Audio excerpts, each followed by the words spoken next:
ஆண்டவர் இயேசுவின் நாமத்தில் உங்களை வாழ்த்துகிறேன். எபிரேயர் 10 அதிகாரம் 23 வசனம்.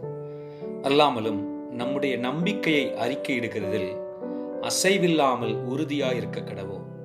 வாக்குத்தத்தம் பண்ணினவர் உண்மையுள்ளவராய் இருக்கிறாரே. அவர் பேரில் வைத்திருக்கிற நம்முடைய விசுவாசம் எப்பொழுதும் அறிக்கை செய்யப்பட்டு கொண்டு அது உறுதியாயிருப்பதாக.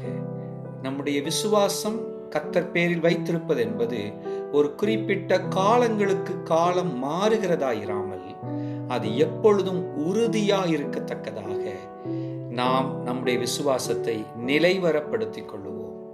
காரணம், வாக்குத்தத்தம் பண்ணினவர் அவர் மாறாதவராய் நிறைவேற்றும் உண்மை உள்ளவராய் இருக்கிறார். உங்கள் தேவன் வாக்கு பண்ணினவர் உங்களுக்காக அவர் கிரியை செய்து கொண்டிருக்கிறார். அவருடைய கிரியையினால் மகிழ்ந்திருங்கள். Praise the Lord.